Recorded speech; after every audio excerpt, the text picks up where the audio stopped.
Welcome to the Teacher's Toolkit for Literacy, the free podcast for motivated teachers and school leaders who want to inspire their students and school community in literacy learning. Make sure you subscribe to the show on your favourite podcast player, and for more amazing literacy resources, check out the show notes provided with every episode. Hi, I'm Sharon, and I'm the host of a Teacher's Toolkit for Literacy. In every Toolkit episode, we bring you specific resources, tools, strategies, tips, techniques to help you in your job as a teacher of literacy. Firstly, we acknowledge and pay our respects to the Kaurna people, the traditional custodians whose ancestral lands we gather on. We acknowledge the deep feelings of attachment and relationship of the Kaurna people to country, and we respect and value their past, present, and ongoing connection to the land and cultural beliefs. Welcome to our wonderful podcast. Oh, yes, keep the theme going. Yes, lovely. In every Toolkit episode, we bring you specific resources, tools, strategies, tips, techniques to help you in your job as a teacher of literacy. It's all about helping you develop as a professional where you make the choices that affect you in your classroom for the betterment of your students. We hope to open some doors for you today. Welcome newcomers. We love having you come on board with us on our podcast, and we love having our whole following of podcast listeners. Yes, yeah. Thrilled with the connections that have been made over this last year, and I just love all the new professional relationships we have because of this, right around Australia and beyond. If you don't get a chance to hear a podcast, they are, in fact, converted into blogs on our Q Learning website, so you can read. Usually a particular aspect of that podcast has been turned into a blog. So yes, rather than all our chatty rambles. Yeah, true. Speaking of chatty rambles, Sharon, what sort of week have we had, do you reckon? Do I reckon? That's so Australian, isn't it? What kind of week do you reckon we've had? I reckon... Do you know, I wonder... Now, that's setting me off on a track. Like, where does the word reckon? Or reckoning. I know it comes from reckoning, but I think it's very much in the Australian vernacular. Don't you think? We could investigate I feel like it's, yes. Anyway, you know, it's always difficult not to go down that word etymology track, and because it's interesting and intriguing, and I can't stop myself from thinking about those things, which is actually what we want our students to be doing, is doing that inquiry and thinking and questioning and wondering. But back to, sorry. And so interesting that the other version of wreck has a W in front of it, and that's the wreck of a ship or whatever. And why? Or the wreck of the Hesperus, like I feel like I am sometimes. So how did that W get in there? I mean, that's, you know. Oh, you're just going on, you're very tangential, Phil. Thank you. But chatty ramble. Past week. Yes. Oh, big things. Oh, my goodness, such big things in the past week, personally and professionally. Yep.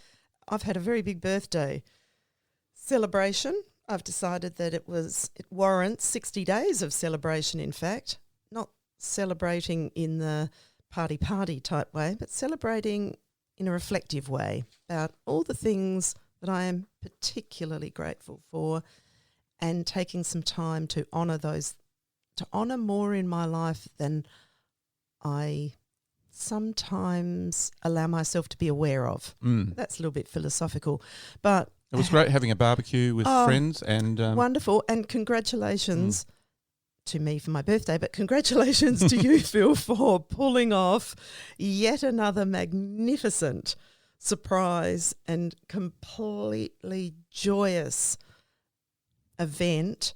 1, the party. 2, the 3/4 of an hour before the party, walk-in of our daughter from Brisbane. Complete surprise to me. What a thrill for our family to be together, because it'd been many months since we've seen our daughter. Yeah, and that's great. And the party featured a magician. Yes, I know. It was wonderful. Yeah. It was such a treat. You're so good at all the relationship building and working on all of that. So very grateful. And we hope we're developing a relationship with our Yes. podcast listeners. Yes. Yeah. Yep. Well. And speaking of other relationships, your work in the Adelaide Hills, Sharon, is... This project work, the Be Brave suite of work that we're doing, has to be one of the strongest, most impactful professional relationships that has been a part of our lives for the last 2 years. So this last week we had the last of this year's workshops. I keep using that word wonderful because that's how we began, but in that real sense of the fullness of wonder, the professional learning, the learning between school sites, the learning together, the learning. So Sharon, this was a wrap-up of 7 workshops throughout the year with each of these groups, and some of the groups had principals in them, more principals than teachers. Yes. Other groups had more. So Be Fearless has more principals but some teachers in them, and the Be Brave, which is the first year, you start with Be Brave and then move on to Be Fearless. But this year's Be Brave group has some principals but many more teachers. And you know what the powerful thing has been about that is that the principals in the Be Fearless group have got a lot of teachers in the Be Brave group. And so collectively there's a common language being built across a school. Those in the Be Brave, some schools have got 3 teachers in those workshops, and they have intentionally chosen a junior primary, middle primary, upper primary teacher, or the teacher has selected themselves, so that they are now helping to lead the literacy learning in their schools with their teams. And so when you've got leadership and teachers working and driving down and setting goals and really tracking and monitoring improvement and growth, and that there are these really rich learning cultures being built for the adults, so the leaders, the teachers in schools, as well as the students in the schools. And just briefly, it's about pedagogy, it's about the Australian curriculum, it's about the literacy progressions, department documents. It's trying to bring all those together in a workable way so that they can really enact those in the classroom. Not just workable, but really high impact way. Working in the classroom so that there's a high impact of strategies being used. Yes, high impact teaching, high impact learning, but really rich cultures of learning. So what's been the feedback? Like this was kind of the last session for the year out of the 7 workshops. What's some of the feedback as you wrapped it up? Can you think of anybody or any interesting comments from people? Oh, a few.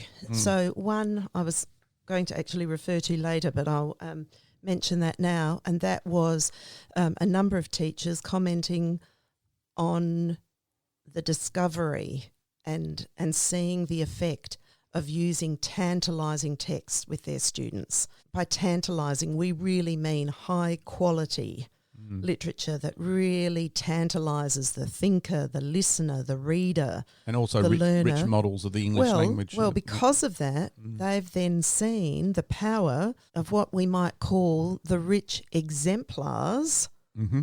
So rather than, they've felt like they might have created exemplars for their students' writing, but the tantalising texts, that high-quality literature has created what they are now calling the tantalising texts that students are writing, because it has so elevated student writing, because these are the exemplars. My saying always is, we can only write as well as the language that sits upon our ear. I can remember Maddie, who we had on as an early career teacher earlier, a few episodes ago.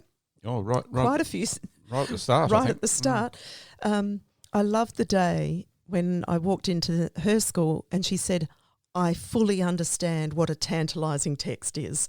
Oh, great. You see children respond differently when it's tantalising. So we can choose text, but they respond because it's rich language, and they respond, oh, can I write like that? Oh, I love those words. I love the way the author has said that. There is an engagement. It tantalises us as a listener and as a reader, so much so that we want to translate that into our own speaking, our own writing, our own communication.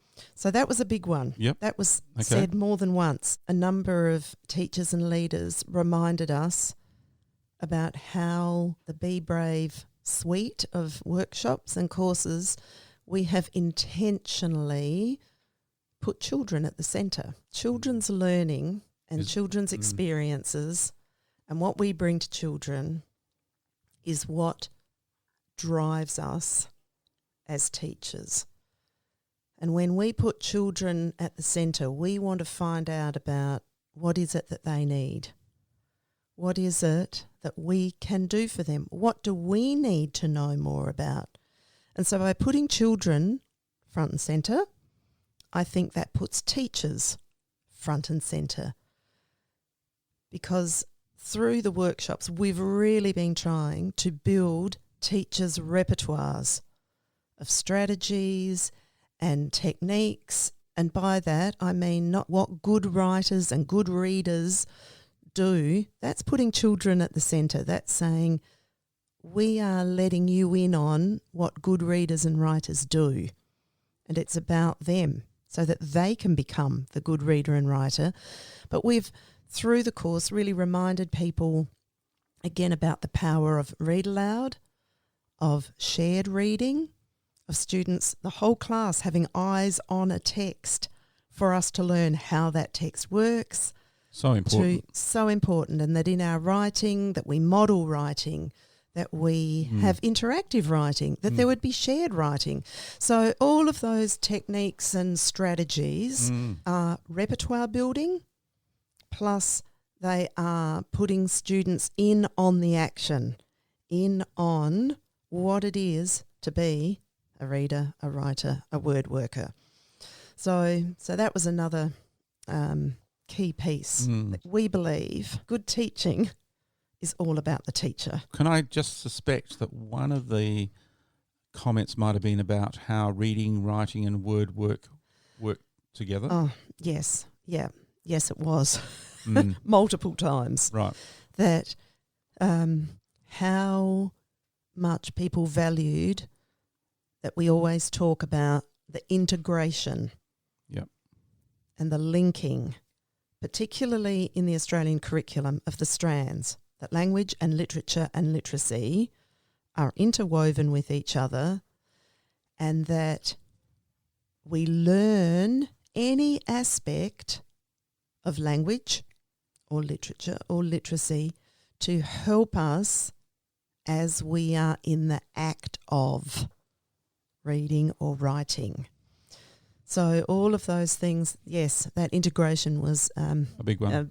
Was a big part. This project is powerful in its collaborative nature. It isn't me planning these workshops in isolation.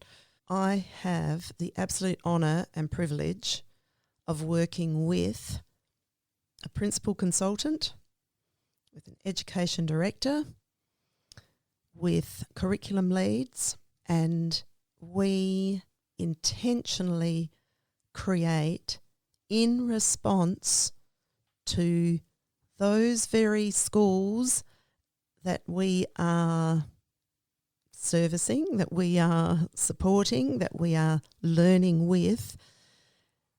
And we make this quite personalised. We make this, it's not a set, well, it's just going to look like this and this is what you get. We've been so intentional.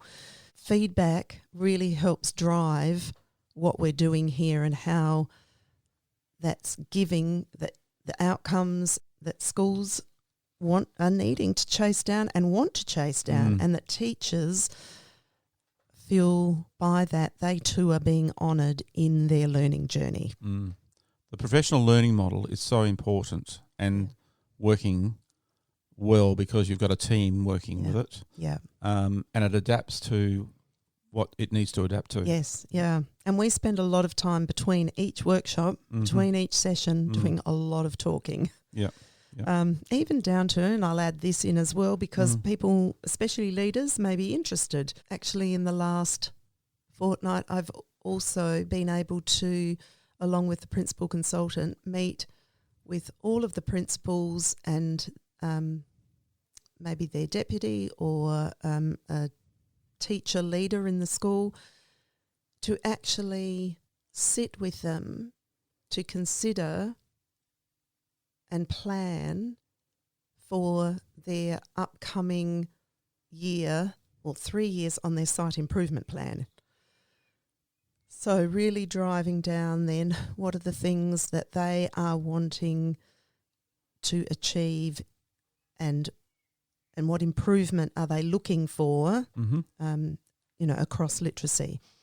So that is just another layer. Those principals are coming to the workshops, but then they've also had one-on-one or one-on with me and the principal consultant to really consider the bigger picture pieces around how they are being supported to lead the literacy learning in their schools. And of course, this Be Brave and Be Fearless suite of workshops is part of that, driving that professional learning to meet those outcomes. So this suite of workshops is going into its third year? Yes. Which is quite incredible. I know. And then individual schools might have extra support if they need it, but there will definitely be these workshops that they send people to throughout the year, 7 workshops. Yes. In either one of those groups. Yep. And may we just say that on top of this whole suite of literacy Be Brave workshops happening, this year a whole suite of Be Brave and Lead numeracy workshops started, and we'll go into the Be Fearless and Lead. So this is learning across, and this is pedagogy across literacy and numeracy, and people really being able to make connections and think about the learning and the practices and the principles that apply across these. Thank you, Sharon, for that wrap up on Be Brave. Yes. Now, we're going to be brave and go into today's topic because it's about, we call it In Search of an Effective Literacy Program. The struggle for teachers is that they wonder, what are the attributes of an effective literacy program? Yeah. And we might let people know that this podcast has stemmed from a previous podcast where we sort of ended by talking about how to be sort of critical and mindful of things that are coming at us. And I'm pretty sure I kept using that word thing. You did, yeah. Whereas today we're using the word program. Yep. There's a lot of programs out there and a lot that people can access. And they vary in expense. Some can be quite expensive. You have to commit year after year, and every child's got to have certain materials. And so with that expense, with that range of programs out there, it becomes a bit of a question as to which one is effective. Why are we choosing them? What? And we're going to explore the questions you would ask about them. Preceding this podcast, this is a conversation we've really been engaging in together for a long time. We're giving it a bit of a crack today, trying to pull some of those thoughts and ideas and questions together and trying to capture some of that thinking that we've been doing around it. So it's probably going to be quite rambly because it's a continuing conversation for us, but it's also when a program's being offered or we're thinking about that we want to give some perspectives on that. And I guess I want to catch before I lose this thought, so people don't think that we're saying you have to be in search of a program here. What we're really saying is it's about being aware of what programs are offering and not thinking of programs of, well, it's this or that. Yeah. That it's part of, we see that we make decisions based on students and needs and what we as teacher need, but we don't see that it's just a one thing. Here I am again using that word thing, that it's either this thing or that thing. We sort of see all of this as building repertoires of, there may be some parts of programs that are useful to us in particular ways, It's not a polarized decision here. No. That's No. the big thing, isn't it? Yeah. It's not one or the other. Yeah. It's you as a professional, that the whole thing of being in front of your class and saying, I have noticed. Yes. And because Yes. you've noticed this Yeah. is what we're going to Yeah. look at today. I just want to say, Phil, you are so good at summarising. Thank you. Yeah, because, I go on the ramble and I love when you can pull that back together like that. But Thank you. Thank you, Sharon. I did, in my brainstorming, I came up with some struggles that I have seen out there. There are mixed messages out there which creates confusion outside the profession as well. There are mixed messages. Yes, I agree. We often are not sure whom to look for the right advice. Yes, or whom to look to. Yes. Yeah. Teachers may be asked to use a program, but they find it's not catering for their learners. Yeah. That's a big one. Yeah. Many leaders want a universal solution that's going to fix everything. Which, of course, then begs the question, what are we fixing? Yes. Then our Australian curriculum through ACARA needs to be covered. And how does that relate to the programs we're using, if we're using programs? Yes. And what are some better questions we can ask about the approaches we are currently using? Approaches or programs? Or let's say both. Nice. We hope in our discussion some of those might be answered. And we have been there over all these years Yeah. of teaching. When we talk about what's the teaching struggle, we are always talking about what has been in our experience as teachers, both past and what we experience currently. I must say, as a young teacher, being sent up to the far north to teach at a little one-teacher school Far with north of South Australia. 15 children in the school, ranging from reception through to year 8. Yeah. With that range of learning and the content to be covered and that group, that was kind of a challenge where I thought, where do I start here? Yes, and what program do I use? Yeah, Like, did you think that? I did. I was looking for any answer that would help me, and I didn't really have another teacher in the school. I was the only one. Yeah. I was the bus driver and the cleaner. and And here's the thing, did you find a universal program? No, I didn't. Right. I think we Anyway. knew that was coming. Yep. Yes. So okay. where do we start with all this, Sharon? Yeah. In that one podcast, we sort of really just off the top of my head, I was thinking about, how do you critique a program? I was in about my 5th year of teaching when I started postgraduate studies in literature and learning. So our lecturer said, right, if you have a program that you're using, you need to ask yourselves these questions.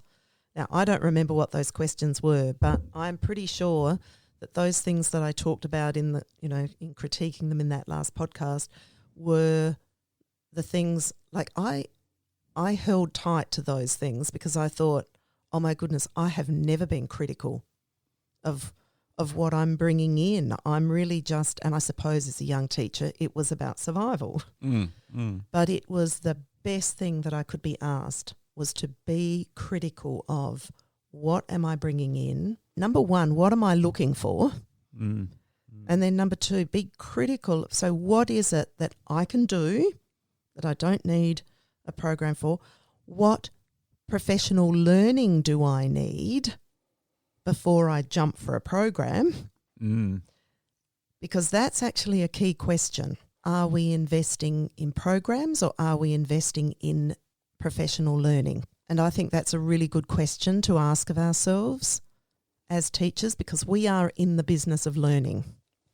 So is that an either or? Like it's this or that?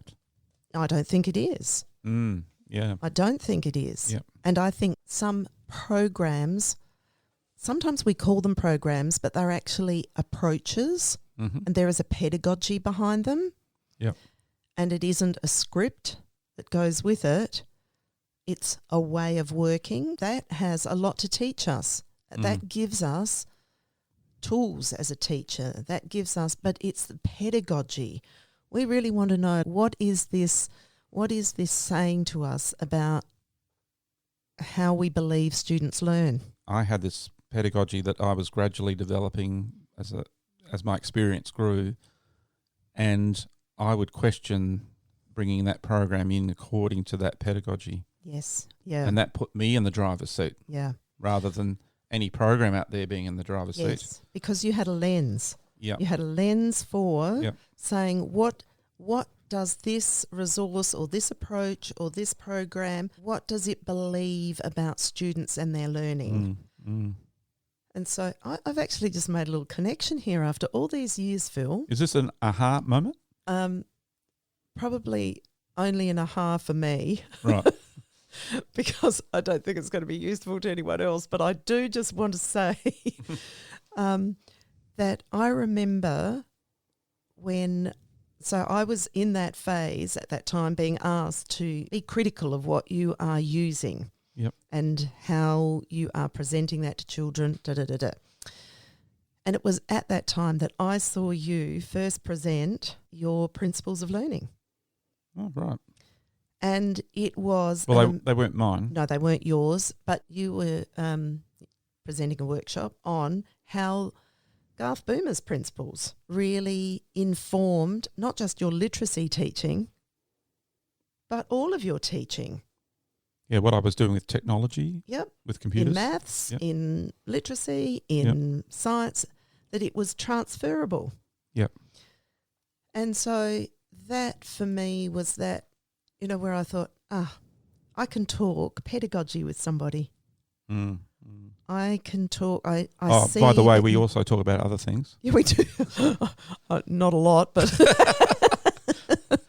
So you saw that and you thought, I can transfer it across the different subject areas? Yes. Well, I made that immediate connection then too, because I suppose I was being questioned about that in literacy, like be critical in literacy. And then because I saw you talking about how you were transferring it across learning areas, that was an aha for me. I thought, look at that. I need to be asking the same questions about my maths teaching, my science teaching, my everything. And all of a sudden it made teaching just that bit more wondrous. It made it where I wasn't then in search of a book or a program to help me. It was about, let me chase down those who believe that this is how children learn, or that. And then what resources are they using? Yes. Was that about? That's what it was about. Yes, that's exactly what it was about. Or which people were they listening to? Yes. What conference And what conferences were they going to? And what research were they reading? Yeah. Well, I suppose for both of us, that has been such a strong lens for us through... and putting us in the driver's seat. Yes. Yeah. To make the choices. In our classrooms. Yeah, exactly. Yeah. So, of course, that's led us to actually go exploring a lot of people. So, and that was one of your questions about to whom do we look for advice? And it's good to have a place where you're going to find some good advice. And what's going to work. Now, I must say, our overriding document in all this is the Australian curriculum. Yes. And we keep going back to that. Yes. And that has wonderful content and pedagogy within it. We've come to the end of part 1 of our podcast, In Search of an Effective Literacy Program. Stay tuned for next week when we tackle part 2. Bye for now. Thanks for listening to the podcast. To make sure you don't miss any literacy learning tips and insights, please subscribe to our show on your favourite podcast player. At Q Learning, our literacy specialists draw on over 30 years of teaching and international consulting experience to deliver world-class learning solutions. We equip, empower and support teachers to become their authentic selves. To find out about upcoming webinars and about how Q can help you and your school, visit qlearning.com.au. And you can get even more amazing teaching resources right now at teachific.com.au. Stay tuned.